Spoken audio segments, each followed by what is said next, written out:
Okay, welcome to Siralim Ultimate. This is going to be Nether Boss 21, I believe. So, without further ado, let's see. This is Medierra. He is an Oafen, I believe. Or, no, he's a Watcher. Oh, excuse me, let me turn on the game audio.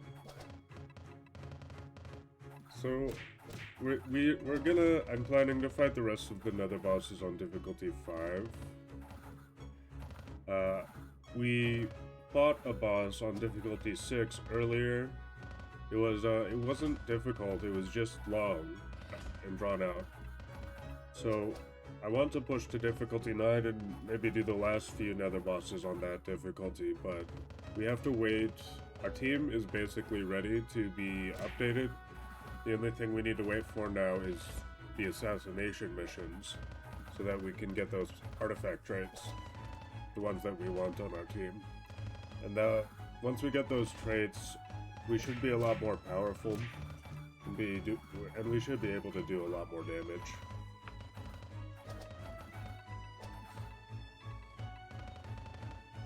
Right now, fights don't take too long, even on difficulty 5. As you can see, we're doing a lot of damage, and I do apologize. I went into a bit of autopilot. Let's see what the boss does. After your creature's attack,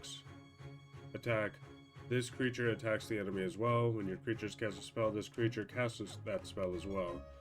Not really anything to worry about. Right now, what I'm concerned with is getting through these bosses in like a reasonable time frame, you know? I am a college student, so that might be a reason why these videos start to slow down during the semester. I tried to get a lot done yesterday, but we had repeated power outages, and it was just every time I sat down to get some work done, the power would go out. So today should be a lot better. I think they've gotten everything fixed. This fight isn't so bad. It is an offensive trait, but even on difficulty 5, he's not doing very much damage. I'll take a second to look at our stats. The things that I want to change on my team, I want to give the reclusive white, with the bravely inspired perk, I want to give him... Okay, our stats are very good. Those are probably gonna maybe like go up by 70% once we add the trait from the Apis Majesty. Apis Majesty's trait makes your creature do 70% less damage, but they gain 100% more stats. So if we put that on our bravely inspired unit, then it'll basically double the stat gain from that monster. The only thing I'm worried about in regards to countering our team would be if we were unable to gain stats. The most common source of that affliction is the feared debuff, and I'm planning on having 2 sorcery creatures with the Mass Dispel spell, which will remove all debuffs. So that should help that counter, unless we run into like a Nyx, I forgot what they're called, Inquisitor or something, I don't remember. But otherwise, we still scale due to our Apocalypse. Our damage scaling does, so we should be alright. But I'll try to keep the conversation going in the next Nether boss. For now, I will see you next time, okay? Have a good one. Okay, we are here. This is Nether Boss 22. We are at Realm Depth 175. Let's see. This is Spoonor. We met this guy in the main story, I believe. This is the return. Still the tier 1 version, still difficulty 5. We have made one change. We got one assassination mission done. Reclusive White now has the Apis Majesty's Necessitarian trait, which gives him 100% extra stats. The boss does. Enemies are always poisoned at the start of this creature's turn. The potency of the debuff increases by 50%. That's very bad, but we are also scaling against it because of our HP scaling. There's not much else to take care of. We just have to let our build do what it does. And yeah, I was thinking about how the build works. Basically, the way that Necromancer, or the way I like Necromancer to work, is the minions do your damage for you. And the minions, they do damage based on your creature's stats.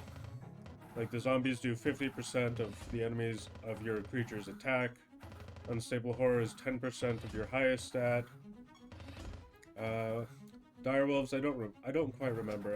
It might be based on speed, but I don't remember.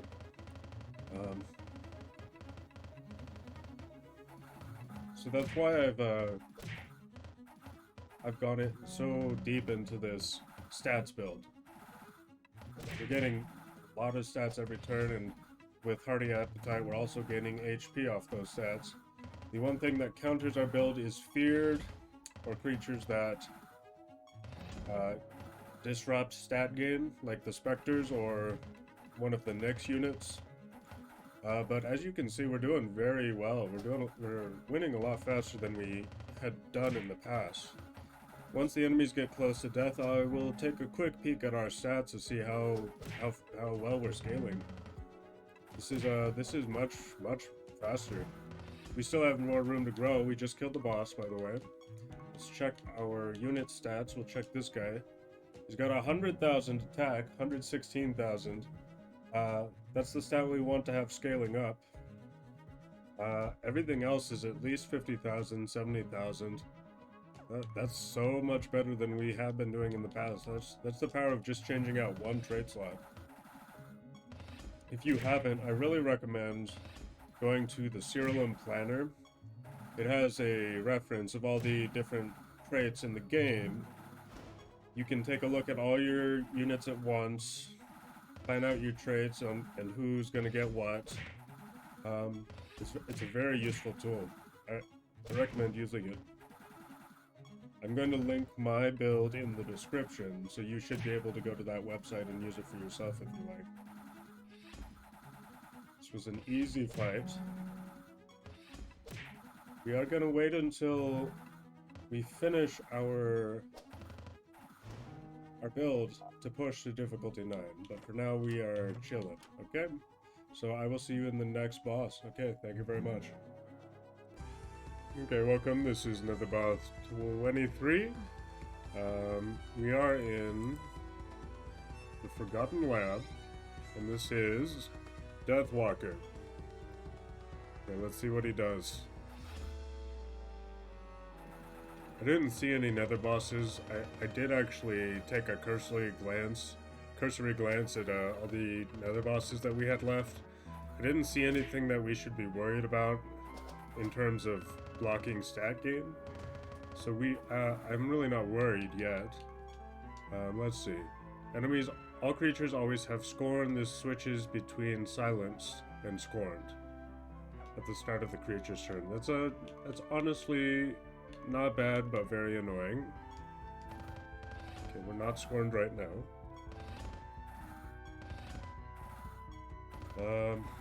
So I want to talk about the other traits that we're planning on adding to this. I'm just gonna have my units defend, honestly. We still do damage on defend using the Unstable Horrors, and then our minions should still attack as well. And so the next trait we're adding that we're waiting on right now for the assassination mission is the Manticore Decimator's trait. That gives, every time you gain a stat other than attack, 50% of that stat is gained as attack as well. So our attack is going to scale out, like, through the roof. Now, the other traits would be Qila and Darkstalker, the two god spawn that we want to add. Qila, at the start of each turn, Qila revives one unit. So, as long as we make sure that unit has a lot of speed and they take turns, they should be helping our resurrection triggers. And the other one is Darkstalker, which this fight's almost over. I'll talk about it now. Darkstalker gains 50% of all the dead allies' stats. So if our units are already gaining a ton of stats, that one unit that is using Darkstalker is going to have so much more. I'm excited to see how high I can get the stats. The last one would be Myrtle's Greed, which is a Nether Boss trait, which I will not have until in the very end game, maybe Realm Death 410. But that's the last trait I want, which gives 50% of each of the stats for each ally that dies every time they die. So once we get all that going, we'll be very strong. But for now, this was Nether Boss 23. I will see you at the next one. Thank you. Hey day, everybody. This is Realm Depth 185. We're in the Amalgam Gardens, and we're fighting Qila, the 24th Nether Boss. Okay? I remember this guy. This was the boss that, she actually challenged my build when I got to her in the main story because of her barrier. Let's see. Her ability is Protective Wing. At the start of battle and the start of your creature's turns, they gain a barrier that is equal to 100% of their health. So this is going to be a long fight, just for the record. But I also thought this is the last Nether Boss in the video. I thought I would, you notice that they have two traits and they have different colors. So I decided to do this on Instability 5. This is still Difficulty 5. But it is...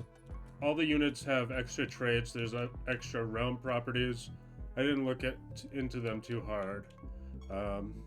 Just know that this is going to be a very long and drawn out fight, so if there's anything I have to talk about, I should probably think about that. Let's see. Invisible as well, that's annoying. Did one of the... I looked away, and when I looked back at the screen, one of the enemies was dead. I don't know if we did that, or if, yeah, they don't seem to have that much HP. Well, that makes sense. It is only Difficulty 5. I really did not expect them to go down this fast. I'm actually very surprised. Let me double check after we get out of this fight to make sure that we are on Difficulty 5. I could have sworn, because I was expecting that to be a lot more tough on Instability 5. Okay, gameplay. Yeah, we're on Difficulty 5. That was strange. There must... maybe it was just that easy. Maybe there was something I didn't see, but who knows.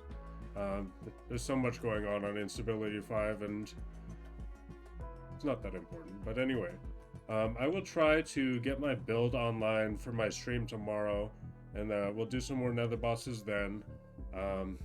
But for now, I will see you next time. Maybe in the... so, thank you very much. Have a good one.